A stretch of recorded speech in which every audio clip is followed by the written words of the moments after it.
ನೀವೀಗ ನಾಯಕನಾಗಿ ನಾನೀಗ ಪಕ್ಷವನ್ನು ಬಿಟ್ಟು ನಾನು ನಿಮ್ಮ ಜವಾಬ್ದಾರಿ ಸ್ಥಾನದ ಬಗ್ಗೆನೇ ಬರ್ತೀನಿ.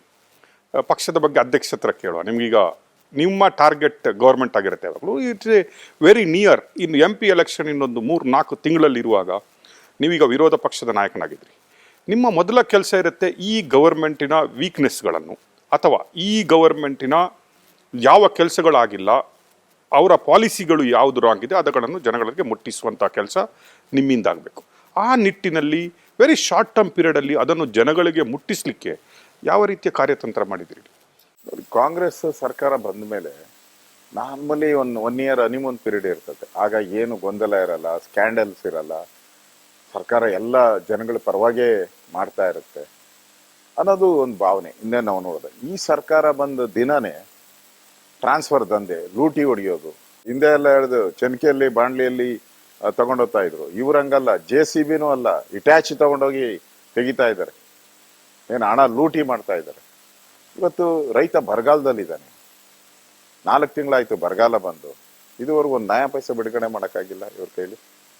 ಇವತ್ತು ದಲಿತರ ಮಕ್ಕಳನ್ನ ಇದನ್ನ ಪಿಟ್ಟುಗಳಿಗೆ ಇಳಿಸಿ ಸ್ಯಾನಿಟರಿ ಎಲ್ಲ ಕ್ಲೀನ್ ಮಾಡಿಸ್ತಾ ಇದ್ದಾರೆ.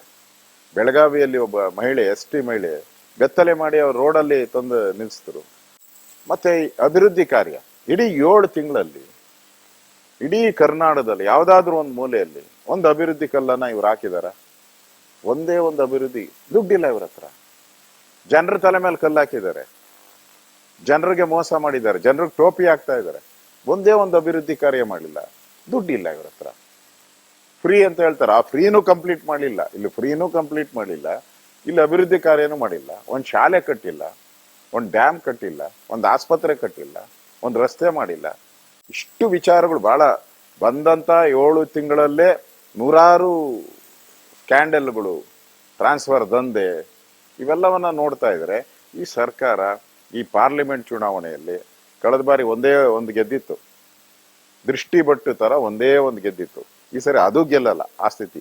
ಬಿಜೆಪಿಯನ್ನು 40% ಗವರ್ಮೆಂಟ್, 40% ಗವರ್ಮೆಂಟ್, ಪೇ CM ಅಂತ ಕ್ಯಾಂಪೈನ್ ಮಾಡಿದ ಗವರ್ಮೆಂಟ್ ಅನ್ನು ಈಗ ಇಷ್ಟೊಂದು ಸ್ಕ್ಯಾಂಡಲ್ಗಳ ಬಗ್ಗೆ ನೀವು ಮಾತಾಡ್ತೀರಿ. ಎಲ್ಲೋ ನೀವು ಪೆನ್ ಡ್ರೈವ್ಗಳನ್ನು ತೋರಿಸಿ, ಇಲ್ಲಾಂದ್ರೆ ಆಪಾದನೆಗಳನ್ನೇ ಮಾಡಿ ಹಿಟ್ ಅಂಡ್ ರನ್ ಮಾಡ್ತಾ ಇದ್ದಾರೆ, ಎಲ್ಲೂ ಪ್ರೂವ್ ಮಾಡ್ಲಿಕ್ಕೆ ಆಗ್ತಾ ಇಲ್ಲ. ವಿರೋಧ ಪಕ್ಷವಾಗಿ ನೀವು ಸ್ಟ್ರಾಂಗ್ ಆಗಿ ಅದನ್ನು ಜನರ ಮುಂದೆ ಇಡ್ಲಿಕ್ಕೆ ಎಲ್ಲೋ ವಿಫಲರಾಗ್ತಾ ಇದ್ದೀರಿ ಅಂತ ಅನ್ಸ್ತಾ ಇದ್ದೀರಾ?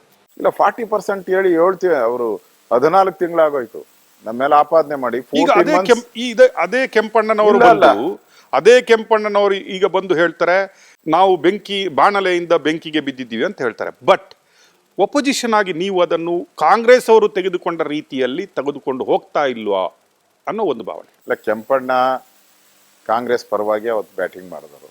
ಈ ಕೆಂಪಣ್ಣನ ನಂಬಕ್ಕಾಗಲ್ಲ. ಅವಾಗ ಎಷ್ಟು ಮಾತಾಡಿದ್ರು, ಈಗ ಅರ್ಧ ಭಾಗನೂ ಮಾತಾಡ್ತಾ ಇಲ್ಲ.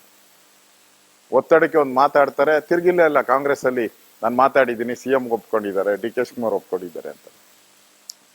ಅದಕ್ಕಿಂತ ಎಷ್ಟು ಭ್ರಷ್ಟಾಚಾರ ನಡೀತಾ ಇದೆ.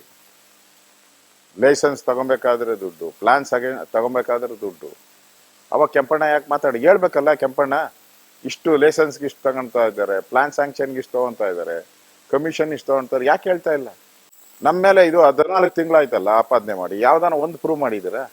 ಯಾವ್ದಾದ್ರು ಒಂದು ಏನು ಪ್ರೂವ್ ಆಗಿಲ್ಲ. ಮುನಿರತ್ನಂ ಕೇಸ್ ಹಾಕಿದ್ದಾರೆ, ಇದುವರೆಗೂ ದಾಖಲೆನೇ ಕೊಟ್ಟಿಲ್ಲ ನೀವು ಮುನಿರತ್ನಂ ಕೇಸ್ಗೆ.